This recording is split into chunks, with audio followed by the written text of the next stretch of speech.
एक राजा के पास 3 प्रश्न थे और वह उनके उत्तर खोज रहा था। वे प्रश्न क्या थे? क्या राजा को वह मिला जो वह चाहता था? आइए जानते हैं कहानी से। 3 क्वेश्चंस।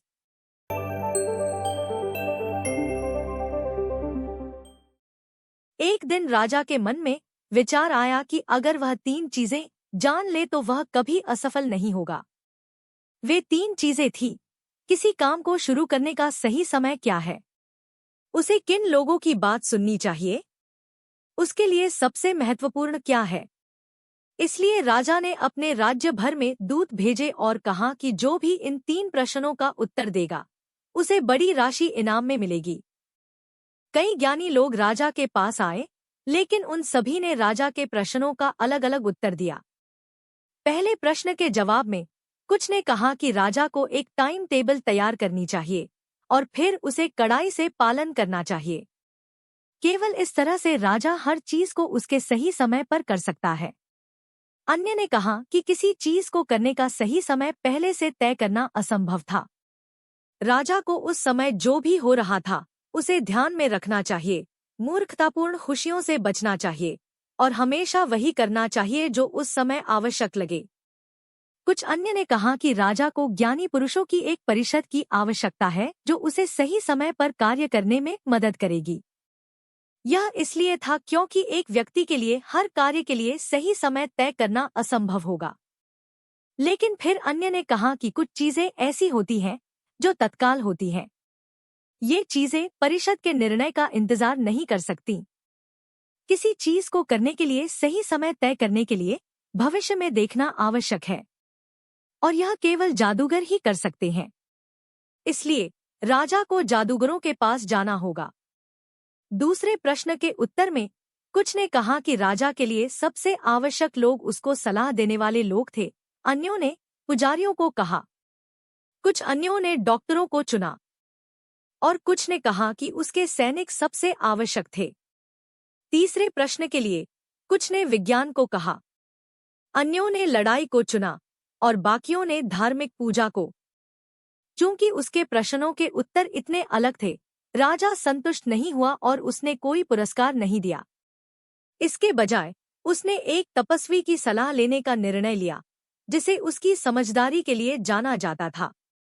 तपस्वी एक जंगल में रहता था जिसे वह कभी नहीं छोड़ता था। वह केवल साधारण लोगों को ही देखता था, इसलिए राजा ने साधारण कपड़े पहने। जब वह तपस्वी की कुटिया के पास पहुंचा तो उसने अपने घोड़े को अपने अंगरक्षक के साथ छोड़ दिया और अकेले ही आगे बढ़ा। जैसे ही राजा तपस्वी की कुटिया के पास पहुंचा, उसने देखा कि तपस्वी अपनी कुटिया के सामने जमीन खोद रहा है।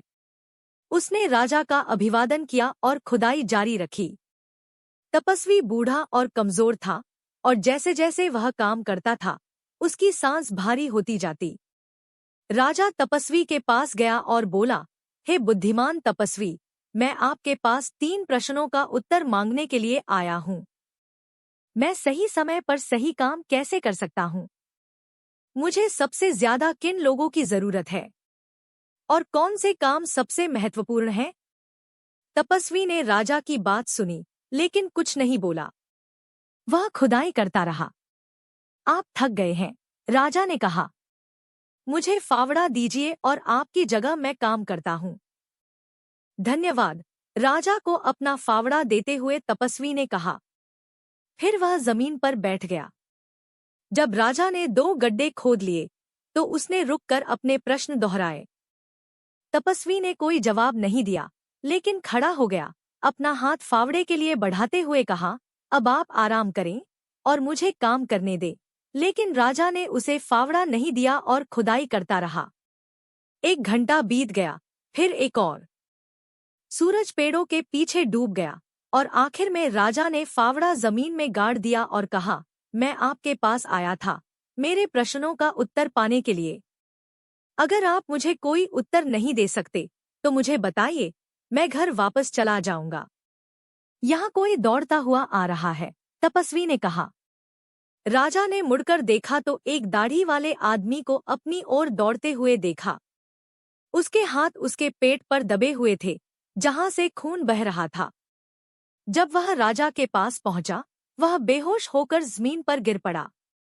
राजा और तपस्वी ने उस आदमी के कपड़े उतारे और उसके पेट में एक बड़ा घाव पाया। राजा ने घाव को धोया और अपने रुमाल से ढक दिया, लेकिन खून बहना बंद नहीं हो रहा था। राजा ने घाव को फिर से बांधा जब तक कि अंत में खून बहना बंद नहीं हो गया। आदमी को बेहतर महसूस होने लगा और उसने कुछ पीने के लिए मांगा। राजा पानी लाया और उसे दिया। इस समय तक सूरज डूब चुका था और हवा ठंडी थी। राजा ने तपस्वी की मदद से घायल आदमी को झोपड़ी में उठाकर बिस्तर पर लिटा दिया। आदमी ने अपनी आंखें बंद कर ली और शांत होकर लेट गया। राजा दिन भर किए गए काम से थक गया, फर्श पर लेट रात भर सोता रहा। जब वह जागा तो उसे कई मिनट लगे याद करने में कि वह कहाँ है और बिस्तर पर लेटा हुआ अजीब दाढ़ी वाला आदमी कौन है। मुझे माफ कर दो, दाढ़ी वाले आदमी ने कमजोर आवाज में कहा। मैं तुम्हें नहीं जानता और मेरे पास तुम्हें माफ करने के लिए कोई कारण नहीं है, राजा ने कहा। तुम मुझे नहीं जानते, लेकिन मैं तुम्हें जानता हूँ।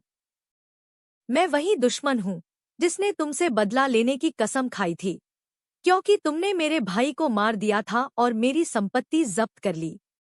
मैं जानता था कि तुम अकेले उस साधु के पास गए हो और मैंने तुम्हें घर वापस आते समय मारने का इरादा किया था, लेकिन दिन बीत गया और तुम वापस नहीं आए।